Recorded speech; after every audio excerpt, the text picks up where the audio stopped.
नमस्कार, good afternoon. कैसे हैं बच्चे आप लोग? मैं Manoj Kumar Bansal white tree institute की तरफ से आप सबका स्वागत करता हूं। तो वेलकम आपका व्हाइट ट्री इंस्टीट्यूट में। आपकी लाइफ का सबसे बेस्ट डिसीजन आपने लिया है और उसमें हम आपके साथ हैं 101%। जहां भी आपको किसी भी टाइप की नीड होगी, सारी की सारी व्हाइट ट्री की टीम आपके साथ खड़ी है। तो हम क्या करते हैं, जो एक 11th क्लास का फ्रेम बनना है, मीन कि आपको केमिस्ट्री के अंदर एटम्स क्या, एलिमेंट्स क्या, मोलिक्यूल्स क्या, आयंस क्या, इन सबकी इंफॉर्मेशन अगर रिक्वायर्ड है तो आपको किस चैप्टर के थ्रू जाना पड़ेगा। और एक सबसे बड़ा हमने जो बात सोची ना, ये भी बोर्ड आपके होने, तो उन बोर्ड के एग्जाम्स के लिए भी पीरियोडिक टेबल एक अच्छा चैप्टर होएगा जो आपको हमारे साथ पढ़ना चाहिए। तो आपकी 10वीं क्लास का ये पीरियोडिक टेबल एनसीईआरटी से है जिसको हम पढ़ने जा रहे हैं। तो इसका जो फ्रेम बनेगा वो ये बनता है कि पीरियोडिक टेबल में सबसे पहले हम हिस्टोरिकल अप्रोच, डिफरेंट साइंटिस्ट क्या क्या कहकर चले गए और क्या क्या उन्होंने अपनी थॉट्स रखी और कैसे इस चैप्टर का, पीरियोडिक टेबल का इवोल्यूशन हुआ, कैसे ये चैप्टर बना। तो स्टार्ट करते हैं जी हम लोग। पहली बात, ये चैप्टर 5 है, periodic table, periodic classification of the elements. ठीक है जी। तो इसमें जैसे ही हम आगे की तरफ चलेंगे, 10वीं क्लास का है तो एनसीईआरटी लिखती है in the class 9th we have learned that matter around us is present in the form of elements. अब सिंपल सी बात है, आपके अराउंड अगर मैं आयरन की बात करूं, मान लीजिए आपके अराउंड कोई आयरन की टेबल है, ठीक है जी, तो वो जो आयरन है वो एक एलिमेंट का रोल कर रहा है। कंपाउंड्स, पानी की बोतल, मान लीजिए मेरे पास ये प्लास्टिक की बोतल है, एक ये प्लास्टिक की बोतल है मेरे पास एक, है ना। तो ये जो प्लास्टिक है ये पॉलीविनाइल क्लोराइड, क्लियर, इससे बना हुआ है। तो जो पीवीसी हुआ ना बच्चे, चाहे मैं इस माउस को उठा के बैठूं या मैं इस मास्क के फाइबर की बात करूं, तो ये सब कंपाउंड से बने हुए हैं, ये सब कंपाउंड से बने हुए हैं। एंड मिक्सचर, मिक्सचर जो पानी की बोतल मैंने आपको दिखाई, अगर इसके अंदर मैं पानी भरूं तो वो पानी अगर 100% प्योर ना हो, कहीं ना कहीं वो सोल्ट्स का मिक्सचर है, मिक्सचर है। तो हम अपने रूटीन लाइफ में एलिमेंट्स, कंपाउंड्स और मिक्सचर के टच में आते हैं। And the elements contain atoms of only one type and the elements contain, जैसे कि मैं आयरन एलिमेंट की बात करूं तो इसके अंदर जो आयरन है, क्लियर, इसमें ओनली और ओनली इस एलिमेंट के अंदर सिर्फ आयरन के एटम्स ही मुझे मिलने वाले हैं। तो जब वन काइंड ऑफ एटम्स, किसी भी वन काइंड ऑफ एटम्स, किसी का भी कॉम्पोजिशन हो, तो आप उसे एलिमेंट बोलते हैं, आप उसे एलिमेंट बोलते हैं। ठीक है जी। Do you know how many elements are known till date? ये सबसे इंपॉर्टेंट बात है।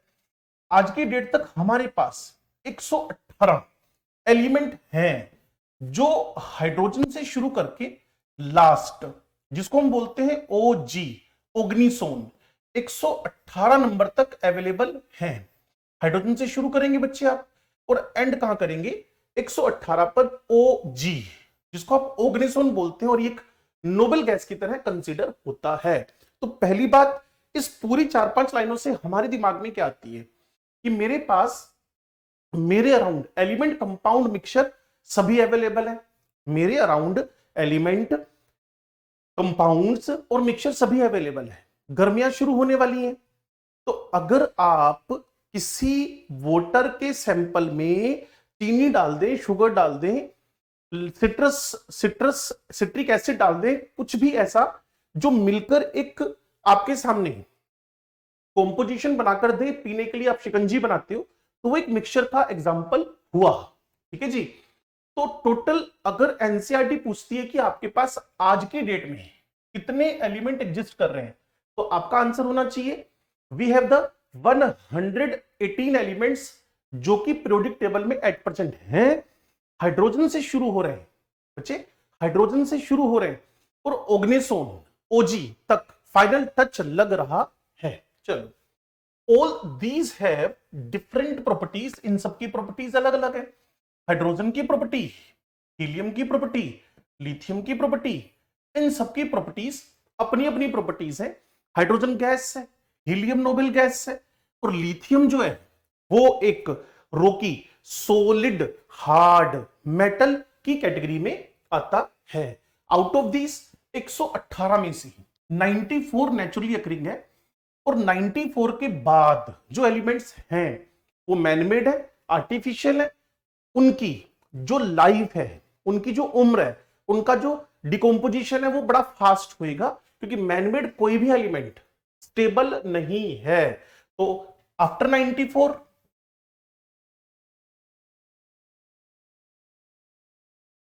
एलिमेंट्स कैसे हैं जी?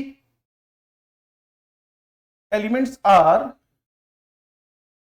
Radio active, elements are radioactive, और सारे के सारे मैनमेड हैं, सारे के सारे आर्टिफिशियल हैं। तो इस पूरे बोर्ड पर जो आपके काम की बात इकट्ठी हुई, जिस पूरे बोर्ड पर आपके काम की बात इकट्ठी हुई, 118 एलिमेंट है, 94 तक नेचुरली अकरिंग है, और उसके बाद मैनमेड है। ठीक है जी। तो अब थोड़ा सा आगे बढ़ते हैं हम लोग। लो जी, ये पूरा डिस्कशन होने के बाद as different elements were being discovered, scientists gathered more and more information। देखिए पूरी हिस्ट्री में ना सबसे पहले एक साइंटिस्ट आए थे, प्राउस्ट। उन्होंने क्या कहा कि जितने भी एलिमेंट है वो सब हाइड्रोजन से मिलकर बने हुए हैं। अरे भाई ऐसे थोड़ी हो सकता है। तो जैसे कि सबसे पहले एक साइंटिस्ट आए, प्राउस्ट, इन भाई साहब ने क्या कहा, all elements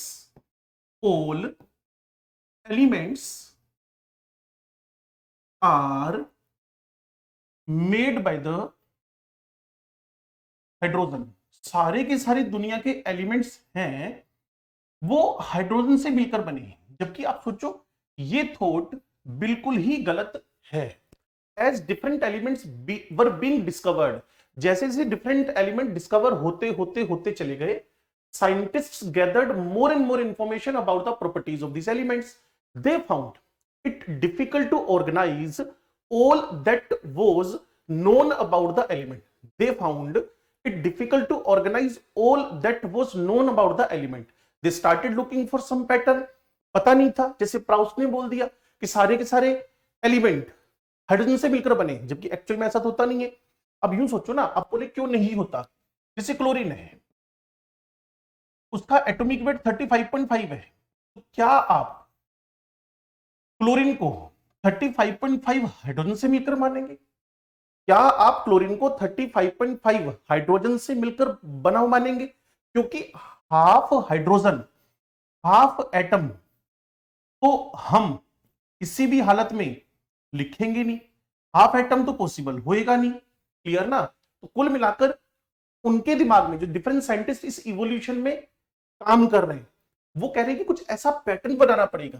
they started looking for some pattern in their properties on the basis of which they could study such a large number of elements with ease. इसको हम क्लासिफिकेशन बोलते हैं बच्चे ना, इसको हम लोग क्लासिफिकेशन बोलते हैं। Making order out of chaos, early attempts at the classification of elements. एक सिंपल बात मैं बोलूं, मेन आपका टारगेट है कि क्लासिफिकेशन क्या है।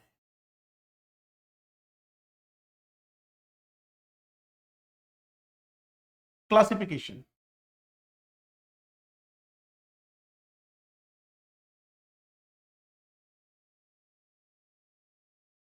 क्लासिफिकेशन बच्चे देखो ना, जैसे कि मैंने आपको पिछले पैराग्राफ में बताया था, साइंटिस्ट इस बात को लेकर वरीड है कि हम एलिमेंट्स तो डिस्कवर करते जा रहे हैं, लेकिन इन एलिमेंट्स को हम अरेंज कैसे करें, मतलब इनको पढ़ना आसान हो जाए। तो आप ना किसी मेडिकल स्टोर पे जाएं, किसी मेडिकल स्टोर पे जब आप जाएंगे, किसी भी मेडिकल स्टोर पे जब आप जाएंगे, तो आपकी नजर जाएगी वहां पड़ी हुई मेडिसिन पे, और आपने उसको प्रिस्क्रिप्शन दिखाया, आपने कहा जी मुझे ये दवाई चाहिए, आप देखेंगे विद इन फ्यू सेकेंड्स, अगर वहां भीड़ नहीं है, विद इन फ्यू सेकेंड्स वो आपको मेडिसिन अवेलेबल करवा देगा बंदा।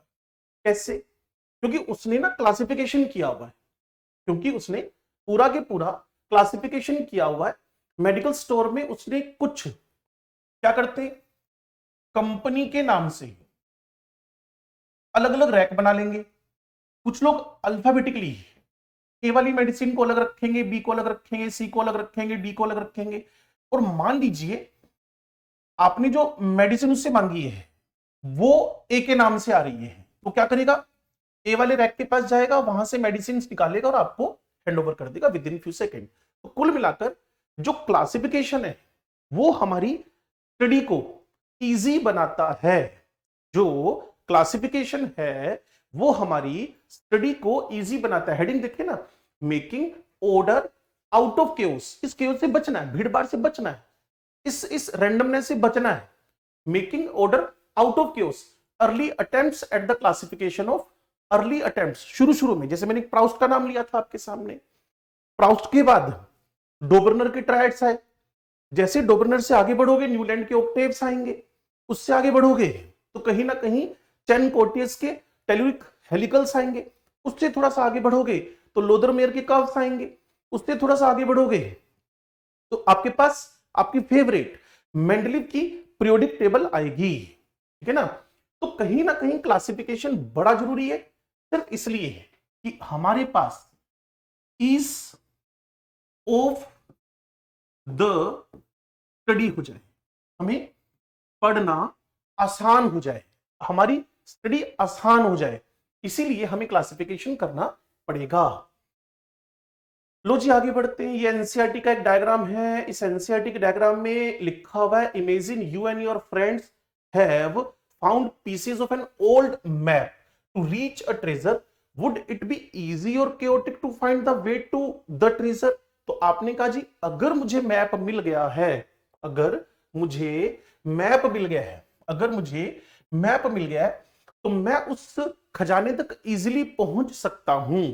Similar chaos was there in chemistry as elements were known, but there was no clue as to how to classify and study about them.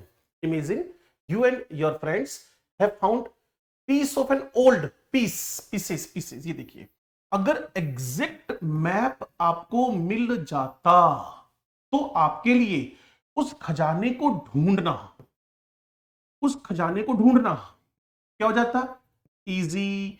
लेकिन आपको पीसेज मिले हैं, उस खजाने तक पहुंचने के मैप के टुकड़े मिले हैं, और अगर टुकड़े मिले हैं तो आपको उस खजाने तक पहुंचना मुश्किल हो जाएगा। तो कहीं ना कहीं आपको एनसीईआरटी इस प्रॉब्लम से फेस टू फेस करवा रही है, कहीं ना कहीं एनसीईआरटी आपको इस प्रॉब्लम से फेस टू फेस करवा रही है कि अगर आपके पास एग्जैक्ट पाथ नहीं होएगा तो आप नहीं पहुंच पाएंगे एलिमेंट की प्रॉपर्टीज तक, एलिमेंट के जो हमारे पास फिजिकल केमिकल नेचर है उस तक। ठीक है जी, तो देखते हैं जी, आगे बढ़ते हैं हम लोग। खजाने की चाबी तो में हाथ अब लगने वाली है। तो यहां से हिस्ट्री में सबसे पहले हमारे पास आ रहे हैं डोबर्नर सर। डोबर्नर्स ट्रायड, ट्रायड का मतलब होता है set of 3 elements, set of 3 elements. Triad मतलब 3-3 का सेट, ट्रायड्स मतलब 3-3 का सेट। तो इवोल्यूशन है, सब्जेक्ट के साथ साथ में इन लोगों ने ही एलिमेंट्स के बारे में बताना शुरू किया। लो जी आगे बढ़ते हैं। सबसे पहली बात, इन द ईयर 1817 की बात हो रही है। इन द ईयर 1817 की बात, पहली बात। नोट्स बनाना चाहे तो बना सकते हैं। 1817 में सबसे पहले एफर्ट हुआ, और जो साइंटिस्ट है उसका नेम है DOBEREINER। ठीक है जी, डोबेरिनर भी बोल सकते हैं इसको और डोबेरिनर भी बोल सकते हैं। जर्मन केमिस्ट है।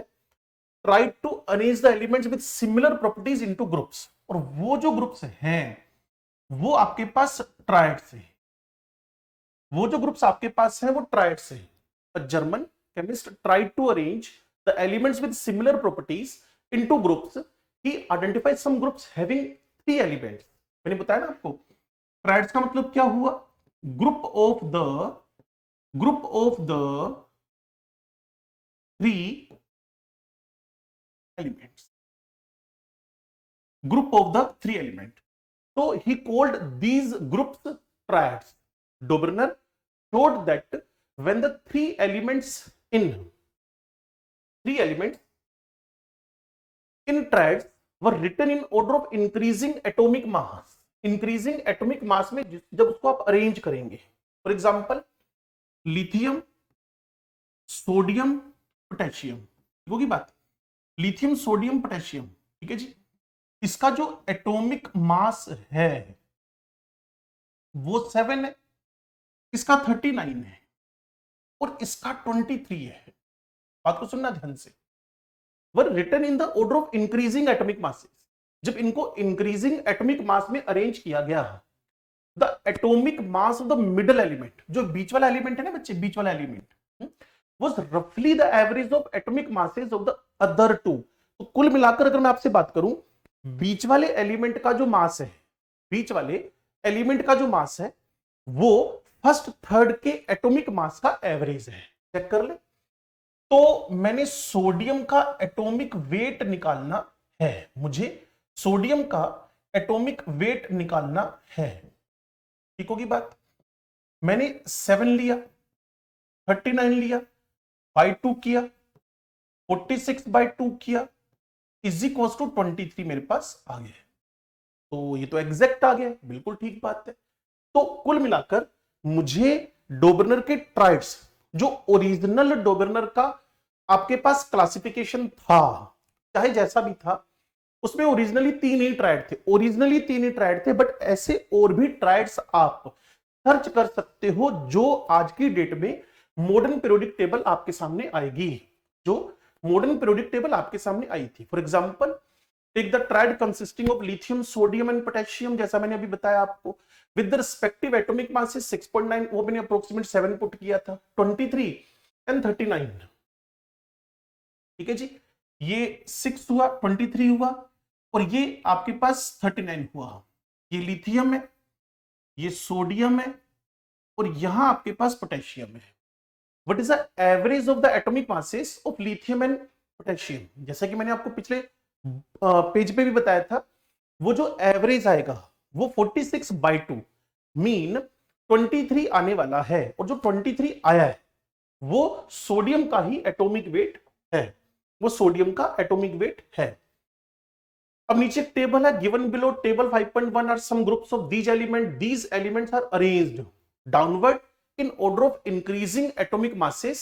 Can you find out which of these groups form Dobrner triads? Low ji, NCERT का डेटा ये भी। तो एक बार जल्दी से देख ले हम लोग क्या हो रहा है।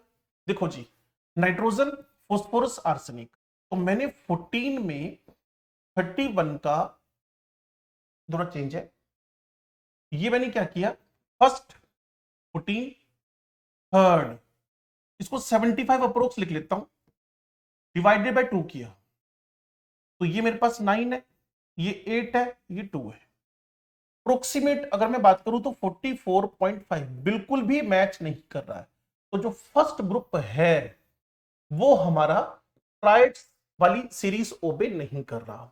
अब मैं सेकंड की बात कर लूं, सेकंड में क्या किया, वही 40.1 प्लस 137.3 डिवाइडेड बाय 2, तो आप देखेंगे अप्रोक्स 87.6 के अप्रोक्स 88 के आसपास आ जाता है। ये आपके पास पॉइंट हुआ, ये 7 हुआ, ये 7 हुआ, ये 1 हुआ, ये 2 हुआ, 85 और 7 अप्रोक्सीमेट 88, एग्जैक्ट कैलकुलेशन आप कर लेना। तो ये ट्राइड्स ओबे हो गया। जब इसकी बात करेंगे आप, तो यहां भी ट्राइड ओबे हो रहा है। 35.5 और 126.9 का जब आप एवरेज निकालोगे तो वो ब्रोमीन के एटॉमिक वेट के बराबर ही मिलेगा या अप्रोक्सीमेट मिलेगा, क्योंकि डोबर्नर ने अप्रोक्सीमेशन की बात ही बोली थी, ठीक है ना। तो जब आप इसमें आगे की तरफ बढ़ रहे हो, you will find that groups B and C form Dobereiner triads.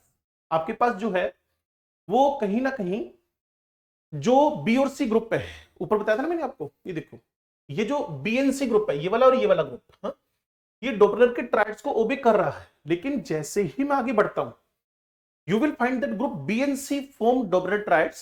Dobrinner could identify only 3 triads. सबसे इंपॉर्टेंट बात, अगर आप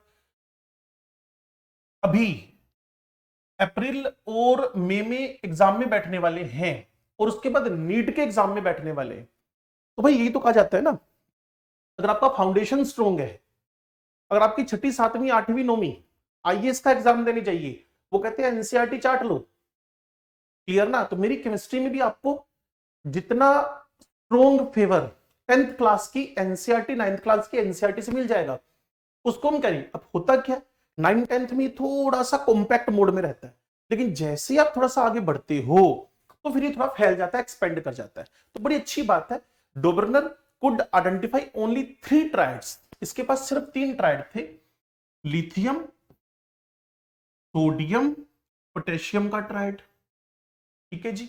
एक मैंने जो बताया, आपके पास क्लोरीन, ब्रोमीन, आयोडीन का ट्राइड, और एक सेकेंडरी ग्रुप का मेंबर था आपके पास, अगर आपने देखा हो, जो कि इससे पहले आ चुका था, कैल्शियम, स्ट्रोंशियम, बेरियम का ट्राइड, कैल्शियम, स्ट्रोंशियम, बेरियम का ट्राइड, कैल्शियम, स्ट्रोंशियम, बेरियम का ट्राइड।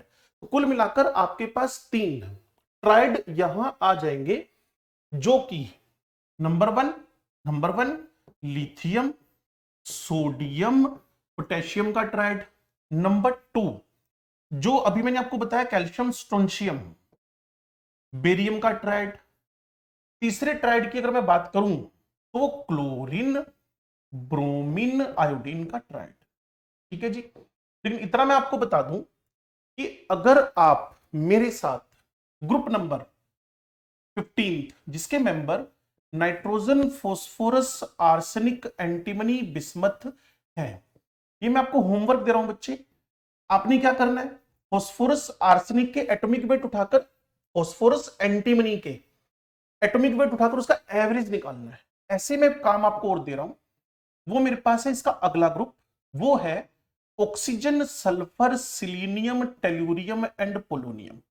उसके बाद मैं आपको फिर ये काम दे रहा हूं, इन दोनों, ये आपका होमवर्क है बच्चे, लिख लेना है इसको। आपको चेक करना है first and third, first sulphur, second के बाद थर्ड टेल्यूरियम, इनका एटॉमिक मास का एवरेज लेके देखना।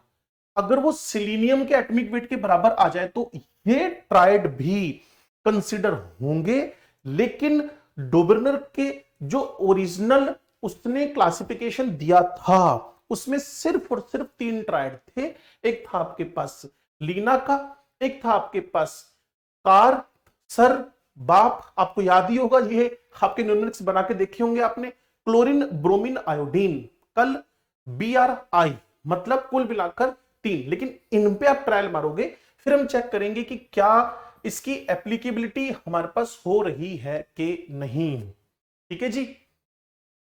होमवर्क नोट कर लिया होगा, लिथियम, कैल्शियम, लिथियम ये मैंने आपको बताया अभी, लिथियम, सोडियम, पोटेशियम इस पे तो लगाना ही है, calcium, strontium, barium, chlorine, bromine, ये 3 ओरिजिनल ट्राइड हैं, ये 3 ओरिजिनल ट्राइड्स हैं, ये 3 ओरिजिनल ट्राइड्स हैं, ये 3 ओरिजिनल ट्राइड्स हैं। बाकी मैंने आपको बताया था, वो आप ट्राई करोगे तो इससे हमें और बात समझ में आ जाएगी, ठीक है जी। चलो लो जी, ये हमारे साइंटिस्ट हैं 1780 से 1849 तक, Johann Wolfgang Dobereiner. Johann Wolfgang Dobereiner studied as a pharmacist. आपको पता होगा इससे एनसीईआरटी कभी क्वेश्चन डालती है और ना ही कभी नीट में क्वेश्चन आता है, लेकिन एक जनरल बात है कि जब आप साइंस के स्टूडेंट बने हो तो आपको इनके बारे में पता होना चाहिए, ठीक है जी, आपको इनके बारे में पता होना चाहिए। तो Johann Wolfgang Dobereiner studied as a pharmacist at Munchberg in Germany, तो मैक्सिमम साइंटिस्ट इन एरिया के हैं, and then studied chemistry at Strasbourg. Eventually he became a professor of chemistry and pharmacy at the University of Jena. Doberner made the first observation on platinum. First observation, underline कर लेना बच्चे अपनी NCERT में, first observation on the platinum as a catalyst and discovered similar triads of elements which lead to the development of periodic table of element. सबसे पहले अपना observation इसने platinum पे बनाया as the catalyst and discovered similar types of element which lead to the development of periodic table। वो मैंने बताया lithium sodium potassium है, कैल्शियम स्ट्रोंशियम बेरियम है, क्लोरीन ब्रोमीन आयोडीन है। सल्फर सिलीनियम टेल्यूरियम पे आप एफर्ट्स करेंगे, आर्सेनिक फॉस्फोरस आर्सेनिक एंटीमनी पे आप एफर्ट करके मुझे कल बताएंगे, ठीक है ना। चलो आगे बढ़ते हैं जी। Newlands law of the octaves. Octaves मतलब वो जो आपके म्यूजिक में होते हैं ना, सारे गामा पादा नीसा, सारे गामा पादा नीसा, उन्हीं ऑक्टेव्स की बात कर रहा है। तो attempts of Dobner encouraged other chemists to correlate the properties of elements। होता क्या है, एक बार आप शुरुआत कर दो ना, बिल्ली के गले में घंटी बांध दो अगर, तो उसके बाद ना फिर काम चल पड़ता है। साइंटिस्ट एफर्ट्स करने लगते हैं, भी पड़ोसियों के बेटे ने काम किया, बेटा तुम भी करो। तो ऐसे मम्मियां भी कई बार आपको ना कैटलाइज करती हैं कि पुत्र जी तुम भी काम करो, तुम्हारे पड़ोसी ने तो करके दिखा दिया, तुम्हारा पड़ोसी डोबरनर है, तुम भी करके बता दो। तो न्यूलैंड को जोश चढ़ गया, क्या कर रहा है। The attempts of Dobereiner encouraged other chemists to correlate the properties of elements with their atomic masses underline करना, atomic masses। in 1866 Johann Newland and English scientist, वो जर्मन था, arranged the then known elements in the order of increasing, underline करना वापिस, increasing atomic mass को underline करो। he started with the elements having the lowest atomic mass and at the thorium which was the 56, which was the 50, उसका मैं ये नहीं कह रहा 56 उसका नंबर है, उसने जो अपना क्लासिफिकेशन किया उसमें पहला एलिमेंट हाइड्रोजन था, पहला एलिमेंट हाइड्रोजन था, अंडरलाइन करना। और जो लास्ट एलिमेंट उसका था, और ये भाई साहब तो यही दुनिया का एंड मान गए थे। न्यूलैंड कहता है कि भाई 56 से ऊपर इस दुनिया में एलिमेंट ना आ चुके ना आएंगे, क्लियर, क्योंकि इससे ऊपर डिस्कवरी कभी होगी नहीं, नॉट एग्जिस्टिंग। भाई साहब को सैचुरेशन हो गया। तो ये थोरियम है, 90 नंबर पर आ रहा है, वैसे 90 नंबर पर आ रहा है, लेकिन इसकी स्टडी में टोटल 56 एलिमेंट इन्वॉल्व थे, 56 एलिमेंट्स इन्वॉल्व थे, 56 एलिमेंट्स इन्वॉल्व थे, ठीक है जी। He started with element having the lowest atomic mass hydrogen and ended at thorium which was the 56th, उसका 56 था, मैं बार बार आपको कह रहा हूं element. He found that every 8th element, अब इस बात को मैं आपको बता दूं, जैसे सारे गा मा पा दा नी सा नहीं होता, सा रे ग म प द नी सा, तो फर्स्ट और 8th की प्रॉपर्टीज मैच कर देंगे। First element and 8th element की प्रॉपर्टीज क्या कर गई है, मैच कर गई है। फर्स्ट एंड 8th एलिमेंट की जो प्रॉपर्टीज है, फर्स्ट एंड 8th एलिमेंट की जो प्रॉपर्टीज हैं वो मैच कर रही हैं, फर्स्ट एंड 8th एलिमेंट की। लेकिन ध्यान रख लेना, जब वो आपसे बात कर रहा है कि फर्स्ट और 8th की प्रॉपर्टीज मैच कर रही हैं, तब नोबेल गैसेस की डिस्कवरी इस दुनिया में नहीं हुई है। नोबेल गैसेस को कोई जानता भी नहीं था, नोबेल गैसेस की डिस्कवरी इस दुनिया में तब तक नहीं हुई थी। नोबेल गैसेस नॉट डिस्कवर्ड थे, नोबेल गैसेस नॉट डिस्कवर्ड थे, नोबेल गैसेस तब इस दुनिया में थे ही नहीं, ठीक है। It is known as element. 1 से 56 तक उसने अरेंज कर लिए इंक्रीजिंग एटॉमिक वेट में। He found that every 8th element had properties similar to that of first. He compared this to the octaves found in the music, ठीक है जी, octaves in music। और आपको अंडरलाइन किसको करना है, every 8th element had properties similar to the first। तो एक बार इसका ट्रायल लेके देख लेते हैं हम लोग। लो जी, यहां लिथियम रखा, बेरिलियम रखा, बोरोन रखा, कार्बन नाइट्रोजन रखा, ऑक्सीजन फ्लोरीन रखा। नियोन रखने से पहले आपको रुक जाना है। अब होएगा क्या, सोडियम रखा, मैग्नीशियम रखा, एल्यूमिनियम। अब ये जो फर्स्ट है, ये हमारे पास फर्स्ट है, तो मैं इस फर्स्ट से शुरू करूं। First, second, third, fourth, fifth, sixth, seventh, 8th, ये 8वां। और आपको पता होना चाहिए या पता करो कि फर्स्ट और 8 lithium and sodium have the similar properties, like beryllium, magnesium have the similar properties, boron, aluminium have the similar properties, carbon silicon have the similar properties, nitrogen phosphorus have the similar properties, oxygen sulfur have the similar properties, chlorine bromine have the similar properties। क्योंकि अगर मैं chlorine से start करता हूं तो first, ये first हुआ, first second third fourth fifth sixth seventh eight, तो फ्लोरीन से आठवां तो आपका क्लोरीन ही होएगा, फ्लोरीन से आठवां तो आपका क्लोरीन ही होएगा। तो इस फर्स्ट और एट्थ की प्रॉपर्टीज मैच कर जाएंगी। He found that every eighth element had properties similar to that of first. He compared this to the octaves found in the music. Therefore, he called it the law of octaves. इसको उसने law of octaves बोला, इसको उसने law of octaves बोला। It is known as the Newland's law of octaves. In Newland's octave, the properties of lithium and sodium, beryllium and magnesium, lithium का और sodium का property match कर रहा है, बेरिलियम का मैग्नीशियम से मैच कर रहा है, resemble each other. Part of the original form of Newlands Octave is given in the table 5.3। देख लें भाई इसको हम लोग, लो जी न्यूलैंड्स ऑक्टेव, लो भाई न्यूलैंड के ऑक्टेव, थोड़ा सा इसको हम बड़ा कर लेते हैं। ये लिखा है जी सा रे ग म प द नी स, सारे ग म प द नी स, वो सी वापिस आ जाएगा। ये 1 हुआ बच्चे, ये 2 हुआ, ये 3 हुआ, ये 4 हुआ, ये 5th हुआ, ये 6th हुआ, ये 7th हुआ, और इस फर्स्ट की वापिस आते आते 8th। लाइक यहां hydrogen lithium beryllium noble gases नहीं थी, boron carbon nitrogen oxygen fluorine sodium, देखो ना हीलियम गायब है, नियोन गायब है, उसके बाद आर्गन गायब है। तो क्या देखा उसने, ये अगर फर्स्ट है 1 2 3 4 5 6 7 8, ये आठवां आ गया, इसको 1 मान लो, 1 2 3 4 5 6 7 8, ये आठवां आ गया। तो फर्स्ट और एट्थ की प्रॉपर्टीज बच्चे क्या कर रही है, मैच कर रही है, ठीक है ना। अब इसमें देखो आप, कैल्शियम तक तो ठीक था, बाद में बहुत बड़ा कबाड़ा हुआ, कैल्शियम तक तो ठीक था, इसके बाद ना एंडियम गायब है, टिटेनियम गायब है, ठीक है ना, वेनेडियम गायब है। तो पता है कि इसके बाद तो खतरनाक डिस जो हाई लेवल पे डिस्टरबेंस होनी है वो तो होएगी होएगी। अब तभी तो जब हम इसकी ड्रॉबैक्स लिखते हैं ना, तो बताते हैं बच्चे आप लोगों को कि ये कैल्शियम तक तो सक्सेसफुली तब जब नोबेल गैसेस की डिस्कवरी ना हुई हो, सक्सेसफुली तभी जब नोबेल गैसेस की डिस्कवरी ना हुई हो, सक्सेसफुली तभी जब नोबेल गैसेस की डिस्कवरी ना हुई हो, तब तक तो ठीक है। तो स्कैंडियम टाइटेनियम वेनेडियम, अब हुआ क्या, इसके बाद देखो कितना गड़बड़ हो गया। क्रोमियम टाइटेनियम देखो कहां रखा है, मैग्नीज 25 नंबर, बीच में कबाड़ा कर दिया उसने, आयरन कोबाल्ट निकल उठा लिया। तो यहां के बाद ना काफी ज्यादा गड़बड़ हो गई है, इसमें काफी ज्यादा गड़बड़ हो गई है। और आप नई वाली पीरियोडिक टेबल तो जानते ही हैं, लो जी देखते हैं जी एक बार।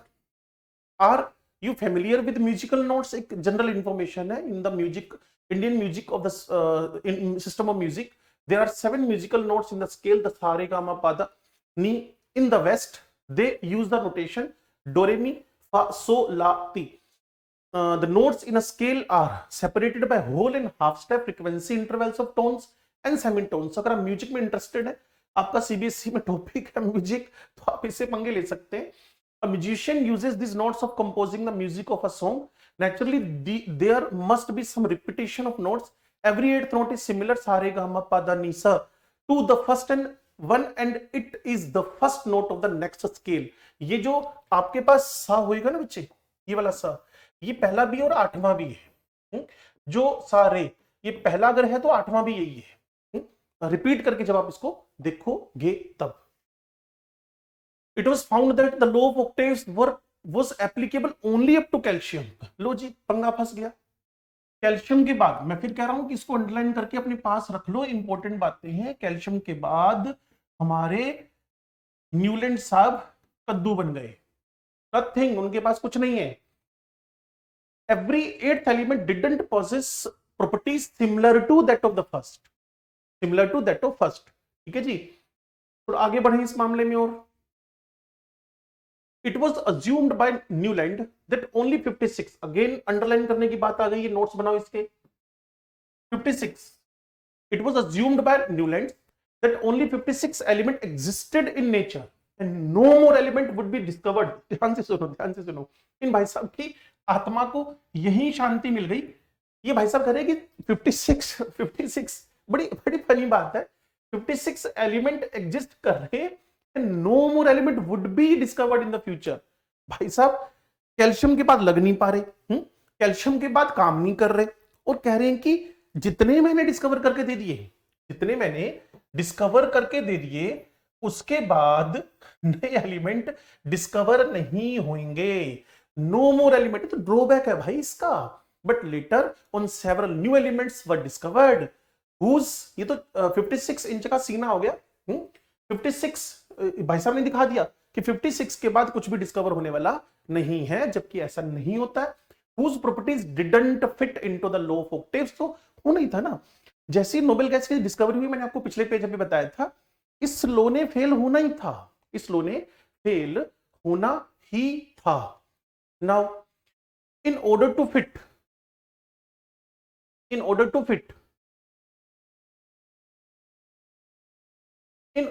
fit elements into his table, Newland adjusted two elements in the same slot but also put some unlike element under the same knot.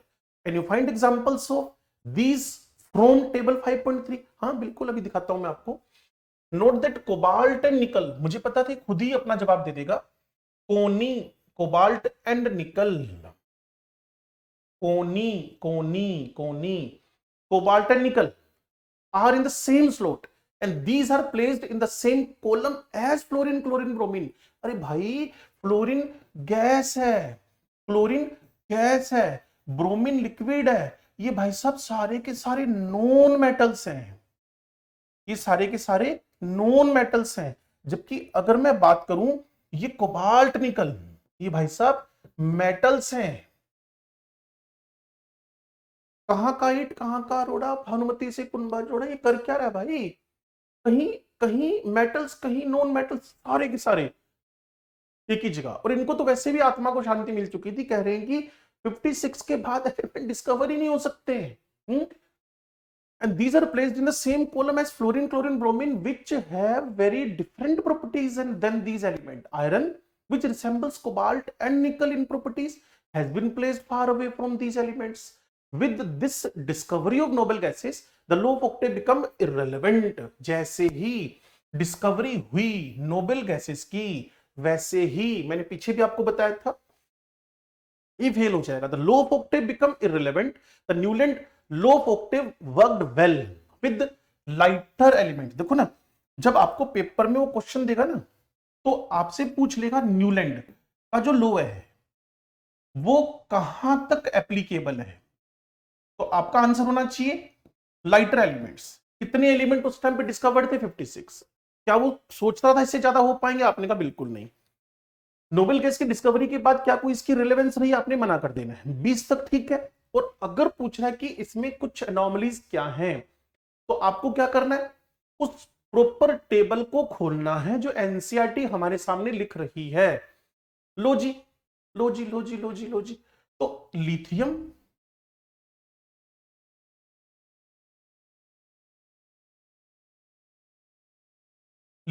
Beryllium, boron, carbon, nitrogen, oxygen, fluorine, sodium, neon गायब है, magnesium, aluminium, silicon, phosphorus, sulphur, chlorine, potassium and calcium. बस इसके बाद stop मार दो।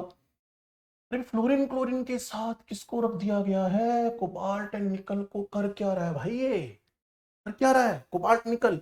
और ये पड़ा आपका आयरन, फार अवे, दूर है बिल्कुल। तो ये इसकी गलतियां हैं जो कि सुधरनी चाहिए। वो तो कोई सब्जेक्ट के इवोल्यूशन में सुधर पाएंगी, अभी सब्जेक्ट न्यूलैंड के नाम से तो नहीं आएगा कुछ। तो न्यूलैंड के जो अगले साइंटिस्ट होंगे वो आपको काम करके बताएंगे। एक क्वेश्चन आपको दिया जा रहा है, did Dobereiner triad also exist in the column of Newland octaves, compare and find out. ये एक अच्छा क्वेश्चन बन सकता है। तो उसके लिए मुझे उसी टेबल पे वापस जाना पड़ेगा कि मुझे न्यूलैंड के अंदर डॉबरनेट के ट्राइड्स ढूंढने हैं। ढूंढना शुरू करो, ढूंढना शुरू करो। Lithium, sodium, potassium, first triad मेरे को यहां मिल गया, ठीक होगी बात। अच्छा जी, अच्छा जी, अच्छा जी। क्लोरीन ब्रोमीन आयोडीन होता तो मिल जाता, कैल्शियम स्ट्रोंशियम नहीं। एक बात ध्यान से सुनो, एक दो ट्रायड तो आप ढूंढ लोगे, फेल पता है क्यों होगी, वहां calcium strontium barium heavy elements हैं उसके अंदर। हम्म?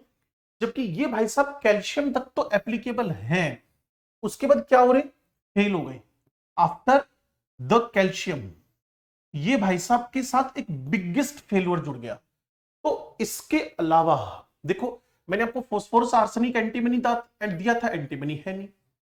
मैंने आपको बताया सल्फर सिलीनियम टेलुरियम बीच में आयरन फंसा के बैठा हुआ है।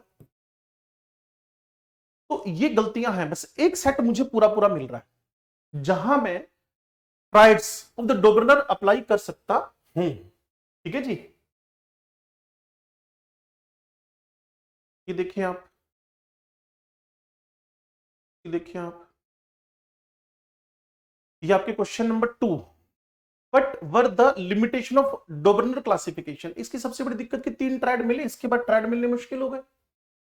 What were the limitation of Newland, वो इररिलेवेंट था एक तो नोबेल गैसेस आने के बाद, दूसरा 56 के बाद भाई साहब एलिमेंट नहीं डिस्कवर कर पाए, और उठ करे 56 बस हो गया काम। इससे ऊपर इस दुनिया में कोई भी एलिमेंट है ही नहीं, इस दुनिया में कोई एलिमेंट है ही नहीं 56 के बाद। What were the limitation of Newland, ये मैंने आपको बताया। तो इसके बाद जो हमारा स्टार्ट होएगा, making order out of chaos, Mendeleev's periodic table. थोड़ा सा और केओस कम करना है, तो अब हमें मेंडलीव्स पीरियोडिक टेबल पे जाना पड़ेगा, ठीक है जी। तो मैं इसके बारे में बात करना स्टार्ट करता हूं एक सेकंड में आपसे।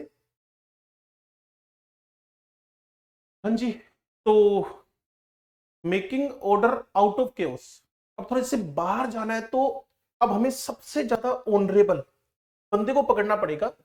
ये हमारे रशियन है, आजकल रशिया और यूक्रेन का बड़ा लड़ाई चल रही है, तो वही रशियन साइंटिस्ट है मेंडलीव्स। इनकी पीरियोडिक टेबल की तरफ बढ़ते हैं हम लोग। तो लो जी, even after the rejection of Newlands law of octave, होना ही था भाई रिजेक्ट। भाई साहब पंडित बने हुए, अनदर वे मतलब एस्ट्रोलॉजर बने हुए कि 56 से ऊपर एलिमेंट डिस्कवर ही नहीं हो पाएंगे।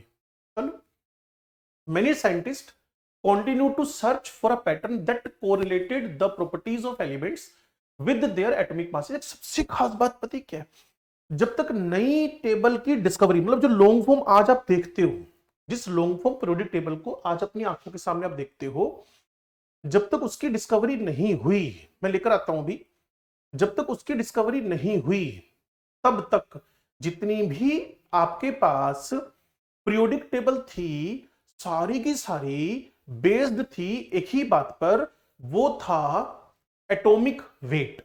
वो था, ये तो मेंडलीव की पीरियोडिक टेबल है, दिखाऊंगा इसको मैं, एक सिंपल डब्बा बनाया भाई साहब ने और सारी की बात है। लेकिन फर्स्ट कोई एक अच्छा एफर्ट इस दुनिया में हुआ, तो ये अचीवमेंट से थोड़ा सा रुक जाते हैं, चलो थोड़ा टाइम टेकिंग हो रहा है, तो मैं टाइम खराब ना करते हुए वापिस मेंडलीव साहब को ही पकड़ते हैं। तो यहां से हमारे पास है मेंडलीव्स पीरियोडिक टेबल, और ये एटॉमिक वेट पे बेस्ड है। ये हमारे मेंडलीव सर हैं, चाहे तो गूगल पे देख लें, थोड़े से आपको उस फॉर्म में दिखेंगे, दमित्री इवानोविच मेंडलीव्स, ठीक है जी।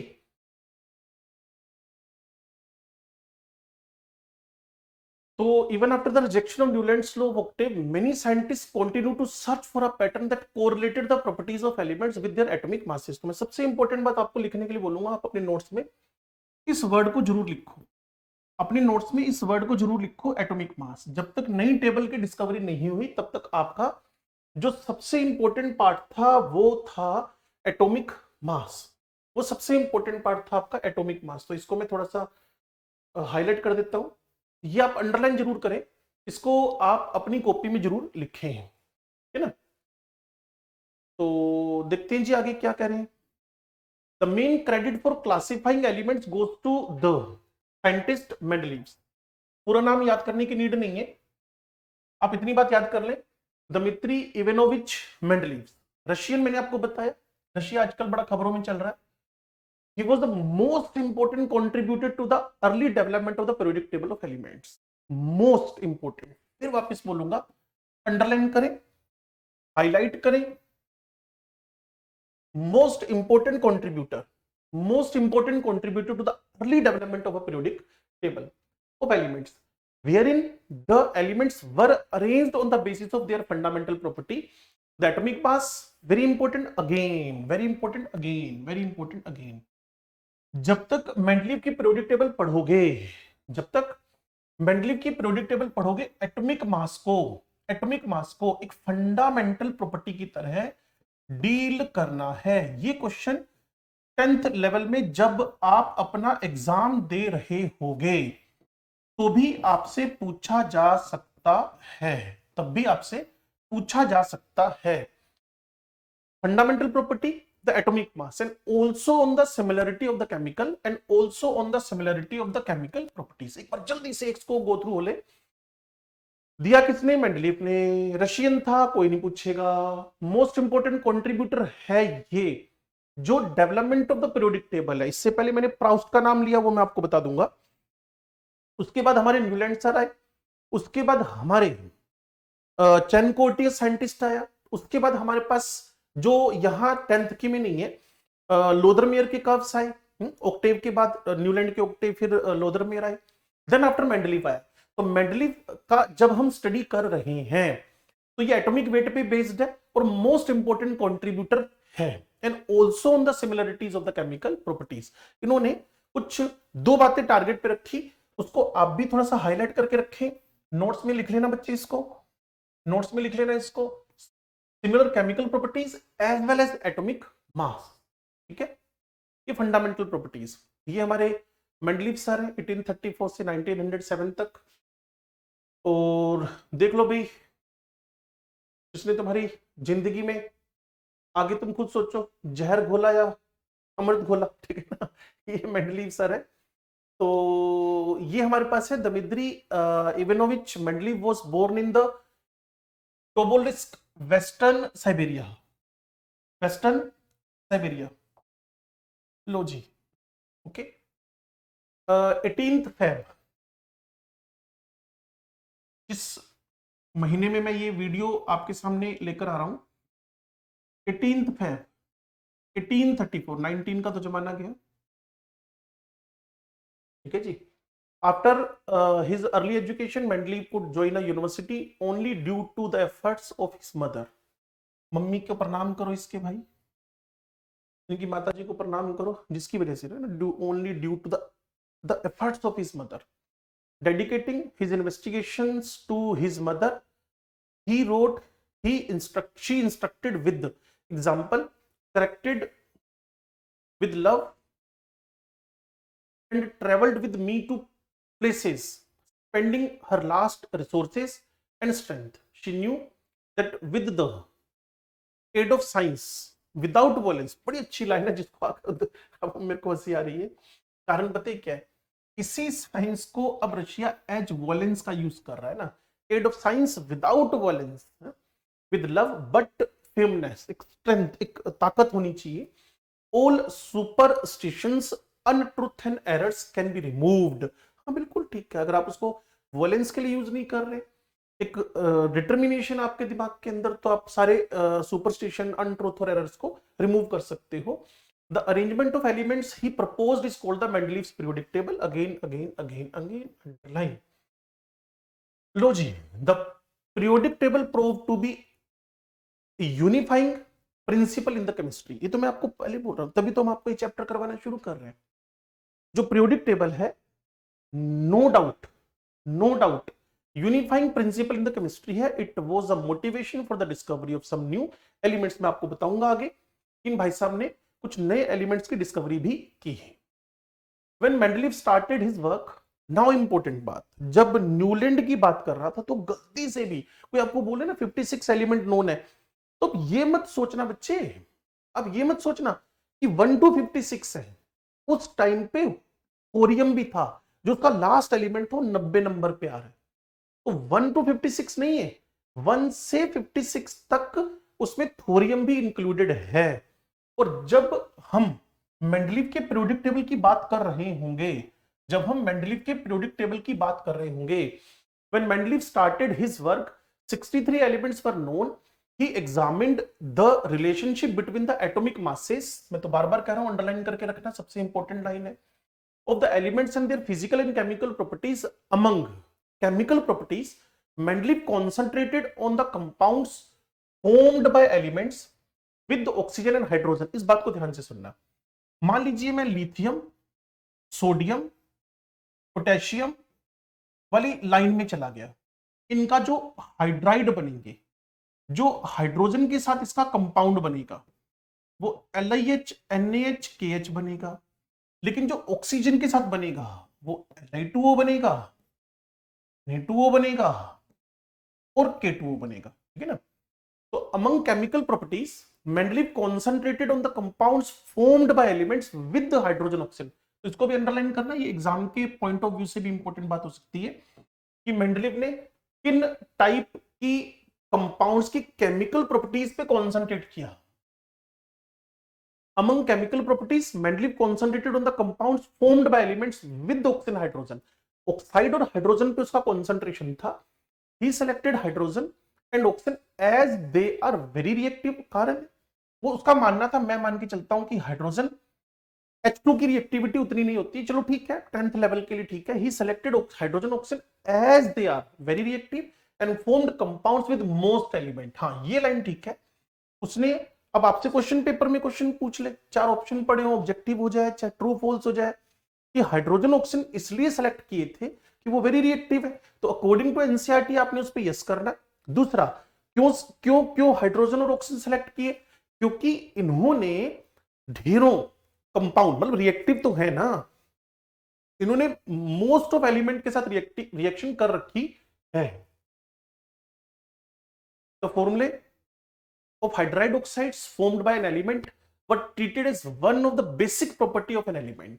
जो हाइड्रोजन ऑक्सीजन के साथ फॉर्मूले बनेंगे hydrides and oxides formed by an element were treated as one of the basic property of an element for its classification। तो दो बातें समझो, मेंडलीव की पीरियोडिक टेबल एटॉमिक वेट पे बेस्ड तो थी, इसके अलावा वो कुछ केमिकल प्रॉपर्टीज को भी टारगेट और फोकस करके चलती थी। लिखा ना line, as one of the basic property of an element for its classification.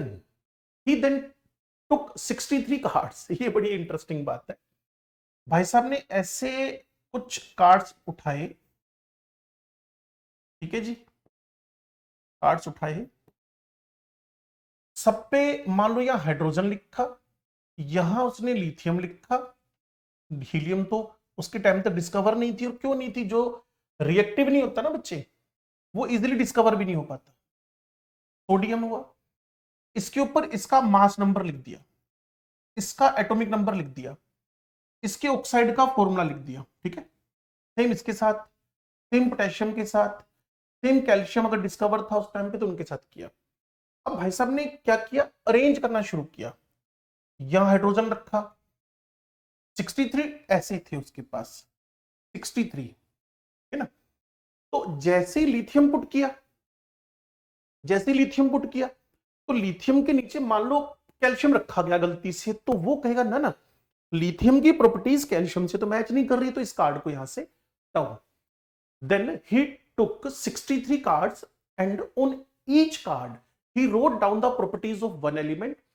he sorted out the elements with similar properties and pinned the cards together on the wall। मान लीजिए इसी wall की बात कर रहा हूं मैं, मान लीजिए इसी वॉल की बात कर रहा हूं, तो इस वॉल पे इस जगह अगर मैंने लिथियम पुट कर दिया तो उसके नीचे मैं सोडियम पुट कर रहा हूं क्योंकि इनकी प्रॉपर्टीज मैच कर रही हैं।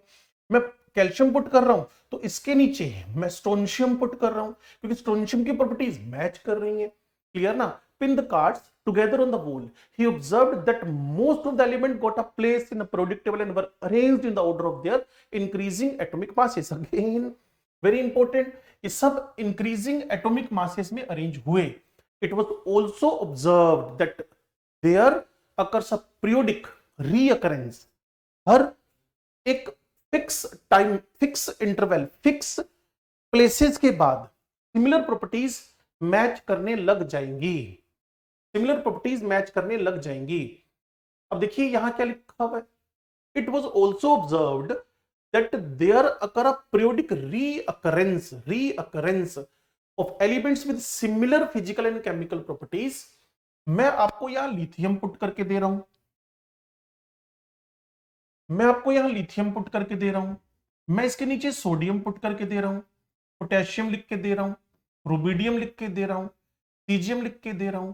तो हुआ क्या, जब हम इंक्रीजिंग एटॉमिक वेट के ऑर्डर में, इंक्रीजिंग एटॉमिक वेट के ऑर्डर में रख रहे हैं, तो after the 8 elements, after the 18 elements, after the 32 elements, मतलब क्या हुआ, एक सर्टेन इंटरवल के बाद, एक सर्टेन इंटरवल के बाद, एक सर्टेन इंटरवल के बाद, एक सर्टेन इंटरवल के बाद सिमिलर प्रॉपर्टीज मैच करती हुई दिख गई with similar physical and chemical properties. On this basis Mendeleev's formulated a periodic law which stated that, क्या लिखा, physical and chemical properties of the elements, physical and chemical properties of the elements are periodic function. अब ये periodic function कई बार ना बच्चे को बड़ा अजीब लगता है, ये क्या चीज है। पीरियोडिक फंक्शन का मतलब पता है क्या बच्चे, पीरियोडिक फंक्शन का मतलब है रिपीटिशन, पीरियोडिक फंक्शन का मतलब है रिपीटिशन। अगर मैं जितने भी नॉन एलिमेंट है, जैसे कि मैंने आपको बताया था 63 एलिमेंट्स मेंडलीव के टाइम पे नॉन थे, तो जो नॉन एलिमेंट्स हैं उनको इंक्रीजिंग एटॉमिक वेट के ऑर्डर में अरेंज करेंगे, तो after a certain interval similar physical and chemical properties का रिपीटिशन होगा। The properties of elements are the periodic function. Periodic function का मतलब क्या हुआ, अगर आप एग्जैक्टली मेरी बात को समझ पाए तो पीरियोडिक फंक्शन का मतलब क्या हुआ कि एक सर्टेन टाइम के बाद रिपीट रिपीट रिपीट होएगा।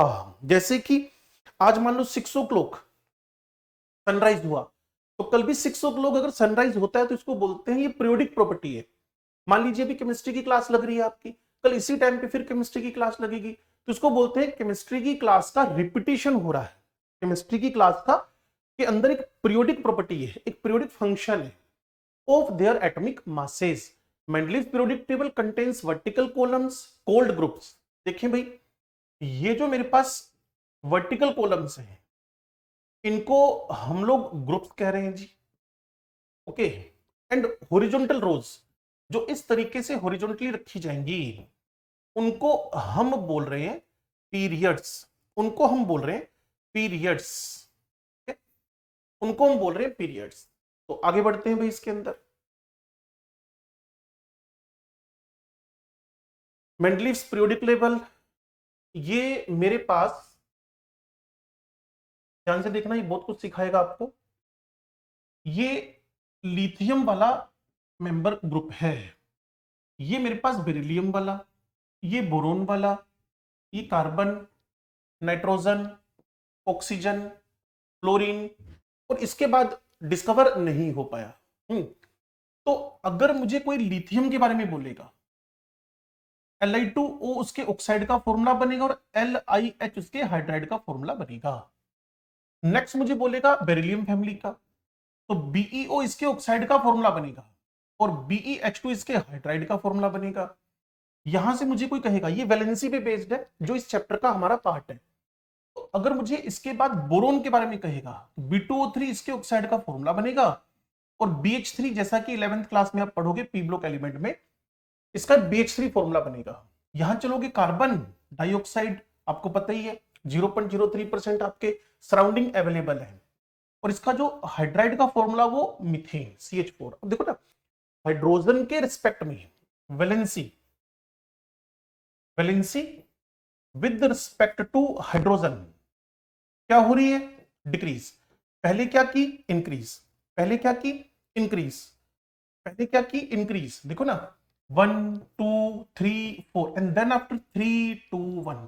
रीजन, जब मैं अनपेड इलेक्ट्रॉन वगैरह सिखाऊंगा, धीरे धीरे इस बात की प्रोग्रेस करते हैं हम लोग, जैसे ही मैं अनपेड इलेक्ट्रॉन वगैरह सिखाऊंगा तो आपको 1 2 3 4 3 2 1 के आसपास की इंफॉर्मेशन मिल जाएगी।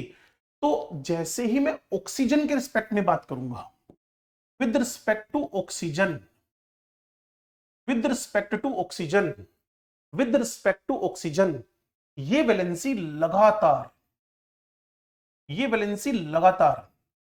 बढ़ती जा रही है। R2O, RO, R2O3, RO2, R2O5, RO3, R2O7, ये लगातार बढ़ती जा रही है। ये इसने कुछ ट्रांजिशन मेटल्स का ग्रुप रखा है। तो जो ऐसे चल रहा है हॉरिजॉन्टली, उनको पीरियड कह रहे हो, और जो टॉप से बॉटम की तरफ जा रहा है उसको आप लोग ग्रुप कह रहे हो। ठीक है जी। लो जी, आ गए मेंबर्स, ध्यान से देख लेना भाई इस पीरियोडिक टेबल को। ये एक सिंपल एक डब्बा सा था, और कोई ज्यादा एफर्ट्स भाई साहब ने किए नहीं इसमें, लेकिन उस टाइम का सबसे इंपॉर्टेंट पार्ट था। बस एक डिब्बा लिया, उसके टुकड़े कर दिया आपने, और कुछ नहीं किया इसमें ना, ऐसे टुकड़े कर दिए। जो कुछ इस तरीके से नीचे की तरफ जाएगा उसको ग्रुप बोल रहे हो, जो इस तरीके से जाएगा उसको आप पीरियड बोल रहे हो। ठीक है ना। Lithium, beryllium, boron, carbon, nitrogen, oxygen, fluorine, but noble gases नहीं है। तो कुल मिलाकर ये मेरे पास first, second, third, fourth, fifth, sixth, ये पीरियड हो गए हैं। हाँ, ग्रुप्स की बात करूं तो ये पहला, ये दूसरा, ये तीसरा, ये फोर्थ, ये फिफ्थ, ये सिक्स्थ, ये सेवेंथ। अब जो आठवां था, सबसे बड़ा ग्रुप है, उसके तीन तीन डिवीजन कर दिए गए हैं। उसके तीन तीन डिवीजन कर दिए गए, जैसे फेकोनी हो गया, रुथेनियम, रोडियम, पैलेडियम हो गया, ओस्मियम, इरिडियम, प्लेटिनम हो गया। इसके टुकड़े कर दिए गए हैं, इसके टुकड़े कर दिए गए हैं।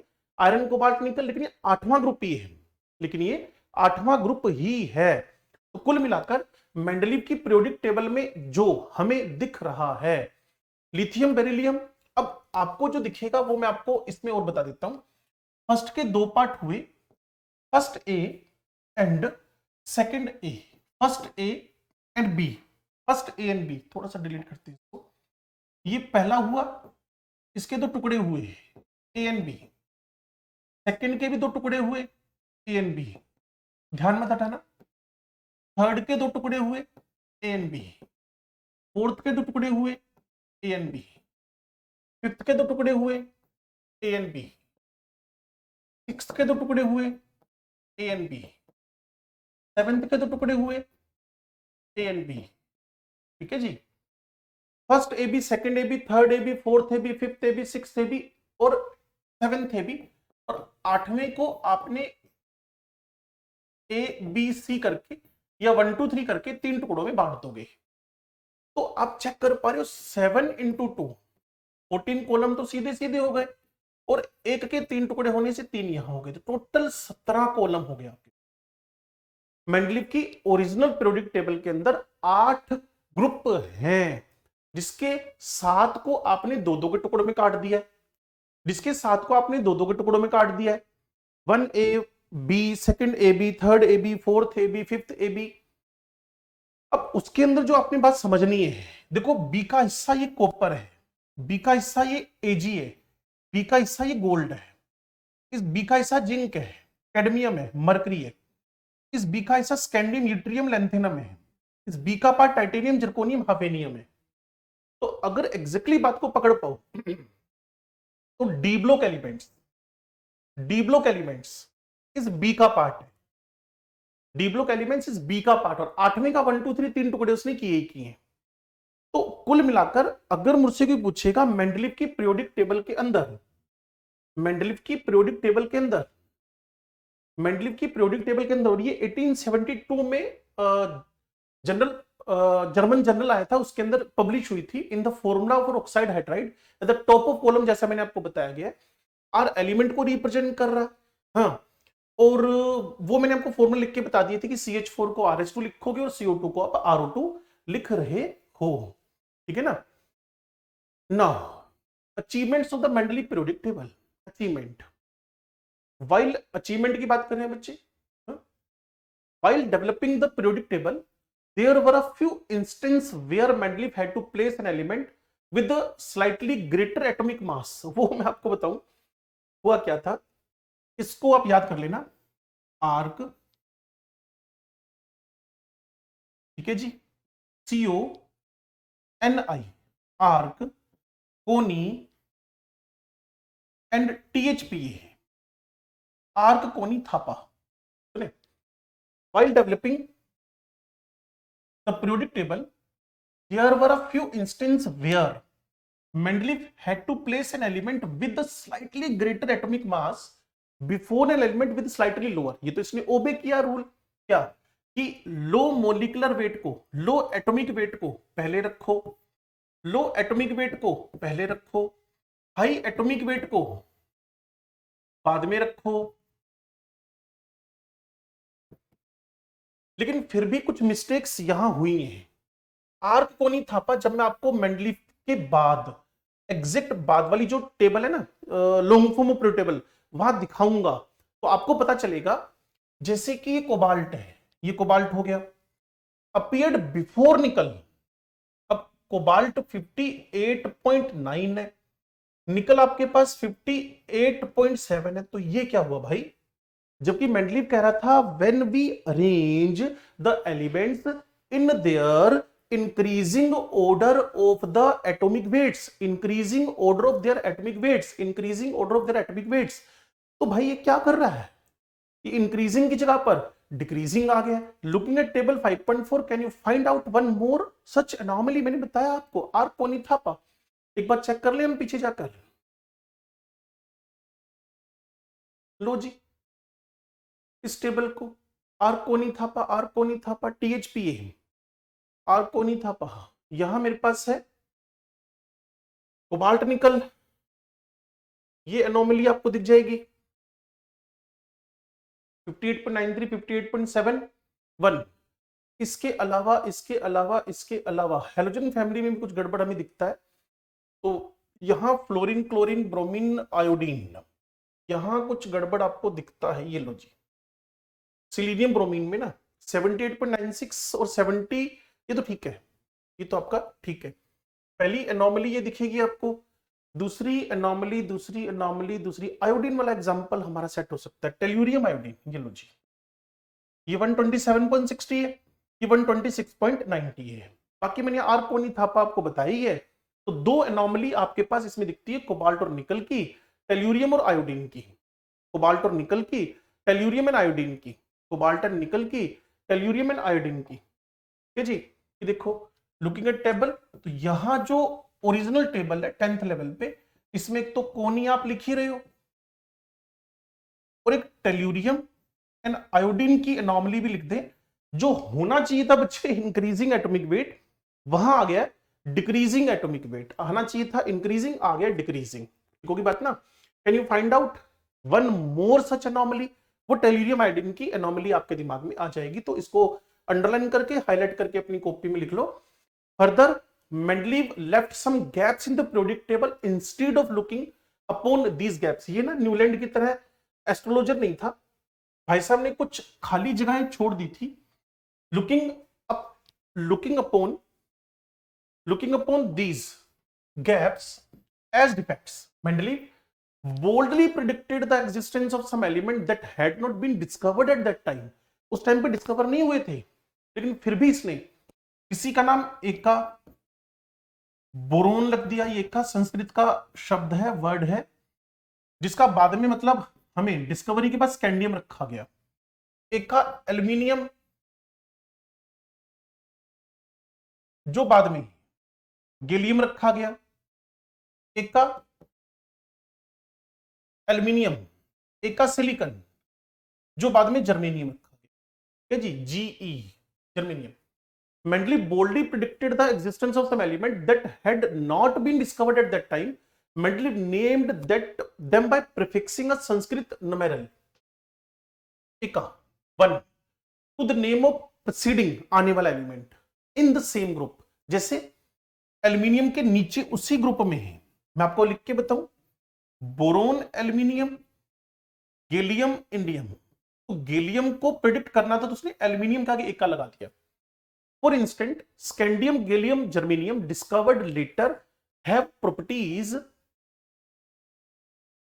similar to eka boron, eka aluminium, eka silicon, eka boron, eka aluminium, eka silicon, eka boron, eka aluminium, eka silicon, eka boron, eka aluminium, eka silicon, respectively। The properties of eka aluminium predicted by Mendeleev and those of the element gallium, which were discovered later, replaced eka aluminium। ये यहां मैं आपको listing करके दे रहा हूं कि discover क्या हुआ और उसकी प्रॉपर्टीज क्या थी। देखें, जब डिस्कवर नहीं हुआ था तब एका एल्यूमिनियम को 68 बोला भाई साहब ने, बाद में 69.7 देखो हाई एक्यूरेसी है। फॉर्मूला E2O3 बताया उसके ऑक्साइड का, और दो ही चीजों पे काम कर रहा था वो, ऑक्साइड्स पे और हाइड्राइड पे। यहां क्लोराइड का फॉर्मूला वो बता कर गया Cl3, GaCl3 और Ga2O3। तो मेंडलीव की पीरियोडिक टेबल में ये खासियत तो आपको मिलेगी कि जो एलिमेंट डिस्कवर नहीं हुए थे उनको भी भाई साहब ने डिस्कवर करके बताया, उनको भी डिस्कवर करके, डिस्कवर करना मतलब नेम प्रिडिक्ट कर दिया कि यहां ये एलिमेंट बाद में आ जाना है। ठीक है जी, लो जी आगे बढ़ते हैं। This provided convincing evidence for both the correctness and usefulness of Mendeleev periodic table. Further, it was the extraordinary success of Mendeleev prediction that led chemists not only to accept this periodic table, but also recognize him as the originator of the concept on which it is based. Noble gases like helium, neon, argon have been mentioned in many a context before this. These gases were discovered very late. कारण है ना, react नहीं करती हैं। जब कोई किसी से रिएक्ट करेगा, जब कोई किसी से रिएक्ट करेगा तभी तो कहीं मिलेगा ना। किसी भी मान लो मैंने एक माइनिंग से एक कंपाउंड निकाल लिया, लेबोरेटरी में लेकर उसको चेक किया, उसमें मिला ही नहीं ना ये। क्यों? ये किसी से रिएक्ट ही नहीं कर पाता। These gases were discovered very late because ऐसे न्यूट्रॉन देखो ना, सारी की सारी स्ट्रक्चर ऑफ एटम की डिस्कवरीज हो गई, बेस्ट टू बेस्ट और सक्सेसफुल थ्योरीज आ गई, और न्यूट्रॉन भाई साहब 1927 में 32 में डिस्कवर हो रहे हैं। जबकि 1927 में आपको पता है हेजनबर्ग्स अनसर्टेनिटी प्रिंसिपल जो एडवांस थ्योरी वो आ चुकी थी, और 1932 में न्यूट्रॉन की डिस्कवरी होती है। उसके बाद न्यूट्रॉन की discovery, when these gases were discovered they could be placed in new group without disturbing the existing order।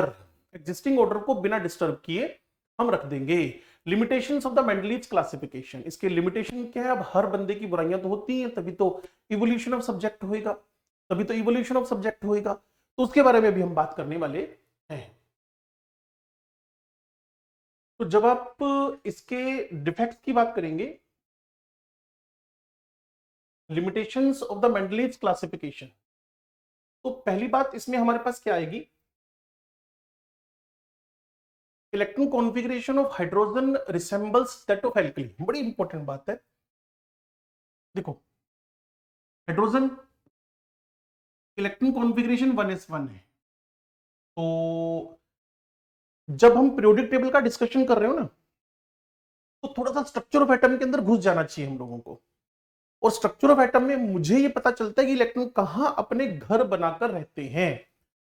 अब एक घर हुआ, घर में कमरा हुआ, कमरे में भी राइट लेफ्ट या कोई सुटेबल जगह पे, तो वो जगहें कौन सी हैं? वो एक तो शेल बोलते हैं उसको हम, ऑर्बिट, उसके बाद हम उसको बोलते हैं सब शेल। ये सारी बातें आपसे होंगी। फिर उसके बाद फाइनली आपके पास होता है orbital, shell, sub shell, orbital, shell, sub shell, orbital, ये सारा जिक्र आपसे होगा। Electronic configuration of hydrogen symbols that of alkali metal. तो अगर मैं लिथियम, सोडियम, पोटेशियम की बात करूं तो इनका भी outer most electron configuration, outer most electron configuration NS1 है। हाइड्रोजन कंबाइंस विद हैलोजन, हाँ बिल्कुल है, HXHF बनता है। ऑक्सीजन बिल्कुल वाटर बनता है। सल्फर H2S बनता है। To form compounds having similar formulae as shown in the example here. तो लिथियम का भी सेम हाल है, लिथियम X बनता है, लिथियम का ऑक्साइड बनता है, और इधर मेरे पास लिथियम का भी सल्फाइड बनता है। तो काफी हद तक मुझे लग रहा है कि हाइड्रोजन अपनी प्रॉपर्टीज में फर्स्ट ए के साथ मैच कर रहा है। फर्स्ट ए के साथ, फर्स्ट ए अगर आप 10th लेवल पे नहीं समझ पा रहे हो तो हमारी मॉडर्न पीरियोडिक टेबल का पहला ग्रुप उससे काफी प्रॉपर्टीज इसकी मैच कर रही है, काफी प्रॉपर्टीज इसकी मैच कर रही है। तो चेक करें, यहां सबसे पहले आपने देखा क्या बन गया? HCl तो NaCl बना, H2O तो Na2O बना, H2S तो Na2S बना। ठीक होगी बात? तो नेक्स्ट बढ़ते हुए हमारे पास on the other hand, just like halogens, hydrogen also exist as diatomic molecule। बहुत अच्छी बात है, बहुत ही खूबसूरत बात है। हाइड्रोजन H2 के फॉर्म में मिलता है, बाकी जो हेलोजेंस हैं F2 Cl2 के फॉर्म में हमें दिखते हैं। हाइड्रोजन हमें H2 के फॉर्म में दिखता है, और जो आपके पास बाकी है फ्लोरीन, क्लोरीन, ब्रोमीन, आयोडीन के फॉर्म में दिखता है। On the other hand, just like halogens, hydrogen also exists as a diatomic molecule and it combines with metals and non-metals to form the covalent, जहां शेयरिंग होगी। Covalent bond का मतलब है sharing of the electrons. Covalent bond का मतलब है sharing, और hydrogen easily sharing करने में कैपेबल है। हाइड्रोजन इजीली शेयरिंग करने में कैपेबल है। ठीक है जी। एक्टिविटी है looking at its resemblance to alkali metals and the halogen family, try to assign hydrogen a correct position in Mendeleev's periodic table. देखो भाई सिंपल सी बात है, चाहे आप आज की बात करो चाहे एडवांस की बात करो, ये भाई साहब जो हाइड्रोजन है, ये जो हमारे हाइड्रोजन सर हैं, ये ऑलवेज ऑलवेज नोटी रहेंगे, ये ऑलवेज शरारती रहेंगे। इनकी ना तो फर्स्ट ए के साथ कोई, न हेलोजन के साथ कोई है पोजीशन अभी तक सर्टेन हुई है। इसको पूरी पीरियोडिक टेबल में एक अलग से जगह बनाकर, एक अलग से जगह बनाकर रख दिया गया है। दोनों शरारती हैं वैसे तो, रख दिया गया है। तो एल्कली के साथ कुछ प्रॉपर्टी मैच करती है। 11वीं क्लास का जब आप हाइड्रोजन चैप्टर पढ़ोगे ना बच्चे, वहां स्टार्ट ही एनसीईआरटी यहां से करती है, डिफरेंट इंस्टीट्यूट के नोट्स भी यहीं से कंटिन्यू करते हैं कि हाइड्रोजन की रिसेम्बलेंस फर्स्ट के साथ, आपका आंसर है यस। क्या सेवंथ के साथ रिसेम्बलेंस, आपका आंसर है यस। क्या दोनों के साथ रिसेम्बलेंस, आपका आंसर है यस। क्या दोनों में डिसिमिलरिटीज है, आपका आंसर है यस। तो कुल मिलाकर आज भी इसकी पोजीशन कंट्रोवर्शियल है, चाहे आप मॉडर्न पीरियोडिक टेबल पे चले जाए, चाहे मेंडलीव की पीरियोडिक टेबल को पढ़ते रहें। To which group and period should hydrogen be assigned, मैं फिर कह रहा हूं इसकी प्रॉपर्टीज के बेसिस पे है। अगर आप फर्स्ट के साथ रखना चाहे वहां रख दे, सेवंथ के साथ रखना चाहे वहां रख दे, लेकिन फिर भी इलेक्ट्रॉन कॉन्फ़िगरेशन के हिसाब से इसको पहले ग्रुप में रख दिया गया है, पहले ग्रुप में रख दिया गया है। Certainly no fix position, no fix position, no fix position, no fix position, no fix position, no fix position. ठीक है भाई। can be given to hydrogen in the periodic table. This was the first limitation of the Mendeleev's periodic table. ये Mendeleev की periodic table की पहली limitation है, ये Mendeleev की periodic table की पहली limitation है। He couldn't assign a correct position of hydrogen in the table. Isotopes, ये दूसरी बात है। देखो आइसोटोप के बारे में आपको पता होगा ना, आइसोटोप वो होते हैं जिनका एटॉमिक नंबर, जिनका एटॉमिक नंबर, जिनका एटॉमिक नंबर सेम हो, जिनका एटॉमिक नंबर सेम हो और जिनका मास नंबर डिफरेंट हो। अब सोचो मास नंबर डिफरेंट है तो हाइड्रोजन के 3 आइसोटोप है आपके पास, 1H1, 1H2 एंड 1H3। अब इन तीनों की लोकेशन मेंडलीव की पीरियोडिक टेबल में, अब इन तीनों की लोकेशन मेंडलीव की पीरियोडिक टेबल में अलग अलग होनी चाहिए। Isotopes were discovered long after Mendeleev had proposed his periodic classification। इसने बता भी दिया है कि मेंडलीव की पीरियोडिक टेबल आने के बहुत लंबे टाइम के बाद डिस्कवरी ऑफ द आइसोटोप्स हुआ। Let us recall that isotopes of an element have similar chemical properties. होना ही है, क्योंकि सिमिलर केमिकल प्रॉपर्टीज होने के लिए इलेक्ट्रॉन्स का नंबर सेम होना जरूरी है। तो आइसोटोप्स सिमिलर केमिकल प्रॉपर्टीज क्योंकि इलेक्ट्रॉन्स का नंबर सेम है, but different atomic masses, but different atomic masses. तो जैसा कि मैंने आपको बताया कि कोई भी फिक्स पोजीशन हाइड्रोजन के लिए पीरियोडिक टेबल में नहीं रखी जा सकती। इवन मैं आपको बताऊं जो हमारी करंट जो long form of periodic table है, जो मॉडर्न पीरियोडिक टेबल है, उसमें भी इसके लिए कोई सर्टेन पोजीशन नहीं है। सर्टेन पोजीशन हम इसकी नहीं बना सकते हैं। Certainly no fixed position can be given to hydrogen in the periodic table। This was the first limitation of Mendeleev's periodic table. दूसरा, आइसोटोप्स की डिस्कवरी हुई तो बाद में है, लेकिन जब मैं इसको मेंडलीव पीरियोडिक टेबल में लेकर आता हूं तो मुझे समझ में आता है कि हाइड्रोजन के लिए मुझे 3 जगहें रखनी चाहिए थी। हाइड्रोजन के लिए मुझे 3 जगह डिसाइड करनी चाहिए थी, और मैं वो 3 जगह डिसाइड कैसे करूं, क्योंकि मेंडलीव की पीरियोडिक टेबल में तो एटॉमिक वेट पे बेस्ड है। तो यहां सबसे बड़ी दूसरी जो कमी आ गई है, we can't justify the location of the isotopes. हम आइसोटोप्स की लोकेशन को जस्टिफाई नहीं कर पा रहे हैं। Consider the isotope of chlorine, एक 35 है, एक आपके पास 37 है, ठीक है जी। Would you place them in different slots because their atomic masses are different? Yes, हम इनको 2 अलग जगहों पे रखेंगे, लेकिन अगर हमने रख दिया तो हमारी मेंडलीव की जो पीरियोडिक टेबल है वो सारी की सारी डिस्टर्ब हो जाएगी, वो सारी की सारी डिस्टर्ब हो जाएगी। और would you place them in the same position? Never, क्योंकि ये एटॉमिक वेट पे बेस्ड है। तो because their chemical properties are the same, chemical properties same है, अच्छी बात है, लेकिन ये सारी की सारी periodic table based on, Mendeleev की बात कर रहा है, मेंडलीव की बात कर रहा है, तो मेंडलीव की पीरियोडिक टेबल में इसको हम अलग अलग लोकेशन पे रखेंगे, जो कि बिल्कुल भी सही नहीं है। और would you place them in the same position? रखना तो सेम पे चाहिए, लेकिन वो आइसोटोप है। ये तभी हो पाएगा जब हम मॉडर्न पीरियोडिक टेबल में जाएंगे, जब हम मॉडर्न पीरियोडिक टेबल में जाएंगे, because their chemical properties are the same, ठीक है जी। लो भाई, isotopes of all element posed a challenge to Mendeleev's periodic table. Another problem was that the atomic masses do not increase in a regular manner in going from one to element to next. ये मैंने आपको पहले भी बताया। आर्ककोनी थापा और tellurium और iodine का example जरूर अपने पास रखें आप लोग, वो भी इसके अंदर डिस्टर्बेंस है। हाइड्रोजन की पोजीशन जस्टिफाइड नहीं है, आइसोटोप्स के लिए कोई अच्छी जगह नहीं रख पा रहे आप लोग।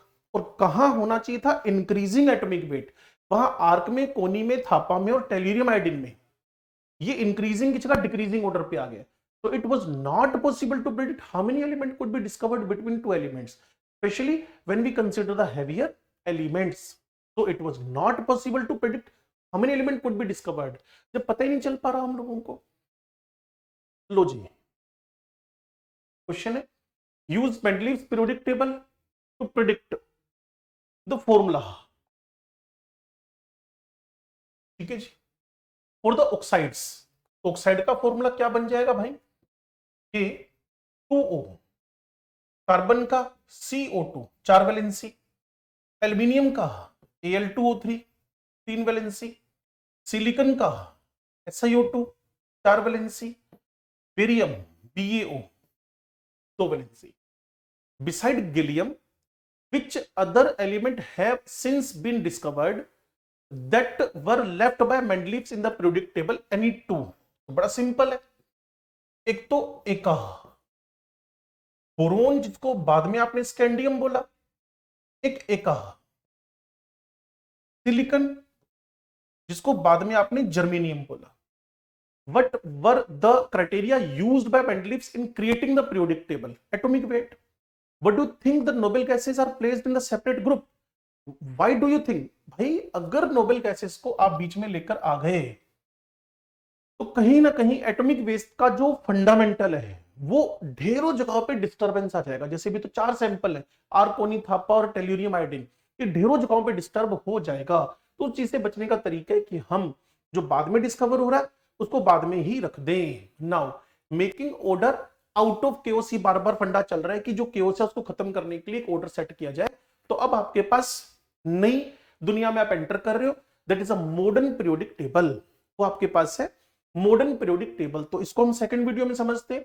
ये वीडियो हमारा काफी लंबा हो गया है, अप्रोक्सीमेट ये हमारा 85 मिनट्स का हो गया। तो सारा के सारा ऊपर का वीडियो देखें, और अगर आपको समझ में आता है तो वाइटर इंस्टीट्यूट ऑफलाइन क्लासेस आपको दे रहा है, सेक्टर 34 चंडीगढ़, नीचे हमारा एड्रेस चल रहा है, फोन नंबर हमारे चल रहे हैं। आप इन फोन नंबर पर बात कर सकते हैं, फोन कर सकते हैं। बेस्ट टू बेस्ट सर्विसेज हमारे वाइटर इंस्टीट्यूट की तरफ से आपको अवेलेबल होंगी। तो चैनल सब्सक्राइब करें वाइटर इंस्टीट्यूट का, और ऑफलाइन क्लासेस के लिए आप यहाँ आ सकते हैं, हॉस्टल फैसिलिटी मिलेगी, और जस्ट नियर द सेक्टर 34 ये सारी फैसिलिटीज आपको अवेलेबल हो जाएंगी। टीचर्स हर टाइम आपके पास अवेलेबल रहेंगे। सिलेक्शन हमारा मोटो है, आप डॉक्टर इंजीनियर बने, इसके लिए मेरी तरफ से आपको बेस्ट विशेष है। मैं मनोज कुमार बंसल एंडिंग करूंगा अगली वीडियो से। तब तक के लिए थैंक यू।